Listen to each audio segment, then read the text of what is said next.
Greetings. This is part 213 of God's chain of events. Moving on to the first chapter of Isaiah, starting at the first verse. The vision of Isaiah, the son of Amos, which he saw concerning Judah and Jerusalem in the days of Uzziah, Jotham, Ahaz, and Hezekiah, kings of Judah. Hear, O heaven, and give ear, O earth. For the Lord has spoken. I have nourished and brought up children, and they have rebelled against me. The ox knoweth his owner, and the ass his master's crib. But Israel doth not know, my people doth not consider. Ah, sinful nation, a people laden with iniquity, a seed of evildoers, children that are corrupters. They have forsaken the Lord. They have provoked the Holy One of Israel to anger. They are gone away backwards. Why should ye be stricken any more? Ye will revolt more and more. The whole head is sick, and the whole heart faint. From the sole of the foot even unto the head, there is no soundness in it, but wounds and bruises, and purifying and putrefying sores. They have not been closed, neither bound up, neither mollified with ointment. Your country is desolate, your cities are burned with fire, your land strangers devour it in your presence, and it is desolate as overthrown by strangers. And the daughter of Zion is left as a cottage in a vineyard, as a lodge in the garden of cucumbers, as a besieged city, except the Lord of hosts had left unto us a very small remnant. We should have been as Sodom, and we should have been like unto Gomorrah. Hear the word of the Lord, ye rulers of Sodom. Give ear unto the law of our God, ye people of Gomorrah. To what purpose is the multitude of your sacrifices unto me, said the Lord? I am full of the burnt offerings of rams, and the fat of fed beasts, that I delight not I delight not in the blood of bullocks, or of the lambs, or of the goats. When you come to appear before me, who hath required this at your hand, to tread my courts, bring no more vain oblations. Incense is an abomination unto me. The new moon and the Sabbath are the calling of assemblies. I cannot away with it as iniquity, even the solemn meeting. Your new moons, your appointed feasts, my soul hateth. They are a trouble unto me. I am weary to bear them. And when ye spread forth your hands, I will hide my eyes from you. Yea, when ye make many prayers, I will not hear. Your hands are full of blood. Wash you, make you clean. Put away the evil of your doings from before my eyes. Cease to do evil. Learn to do well. Seek judgment. Relieve the oppressed. Judge the fatherless. Plead for the widow. Come now, and let us reason together, saith the Lord. Though your sins be as scarlet, they shall be as white as snow. Though they be red like crimson, they shall be as wool. If ye be willing and obedient, ye shall eat the good of the land. But if ye refuse and rebel, ye shall be devoured with the sword, for the mouth of the Lord has spoken it. How is the faithful city become an harlot? It is full of judgment. Righteousness lies in it, but now murderers. Thy silver is become dross. Thy wine mixed with water.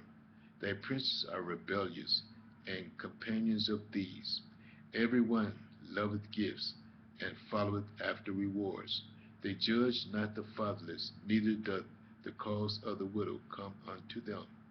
Therefore saith the Lord of hosts, the mighty one of Israel, Ah, I will ease me of mine adversaries, and avenge me of mine enemies. And I will turn my hand upon thee, and purely purge away thy dross, and take away all thy tin. And I will restore thy judges as the first, and thy counselors as at the beginning. Afterward thou shalt be called the city of righteousness, the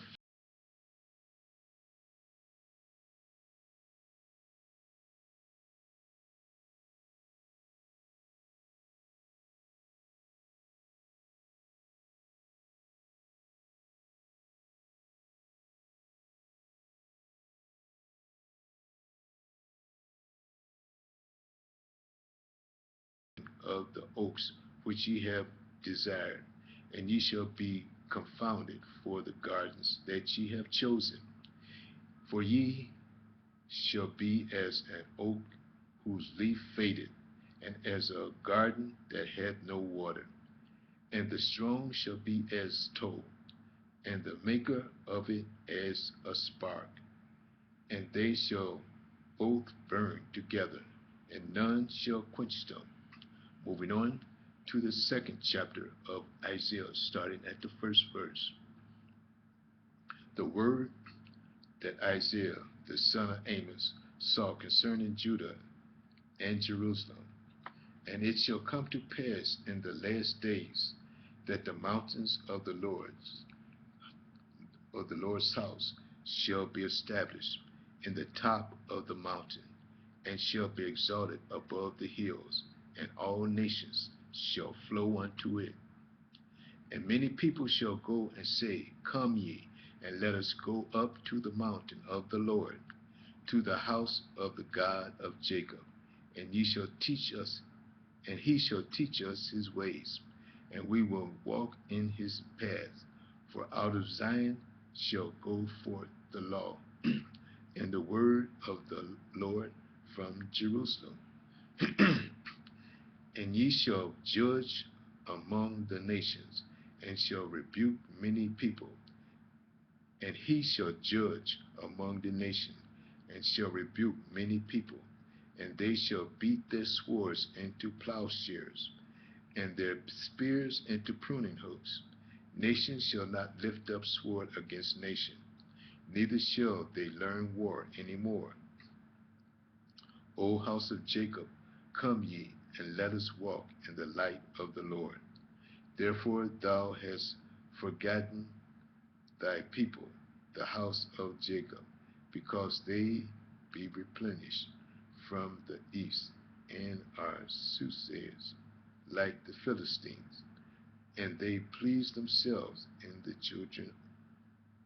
children of strangers. Their land also is full of silver and gold, neither is there any end of their treasures.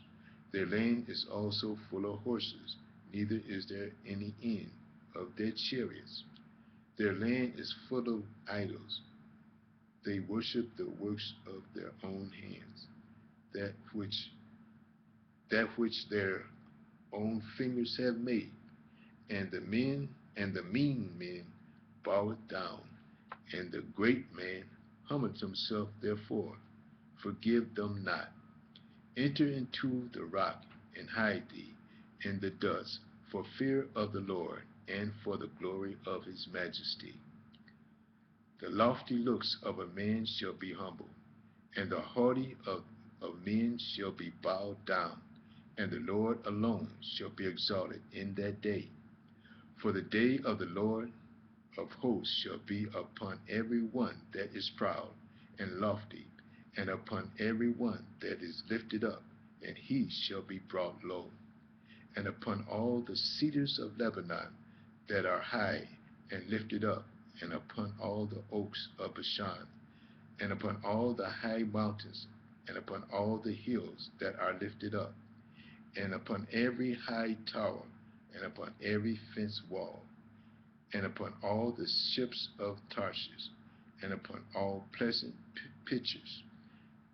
And the loftiness of man shall be bowed down, and the haughtiness of men shall be made low, and the Lord alone shall be exalted in that day, and the idols ye shall utterly abolish.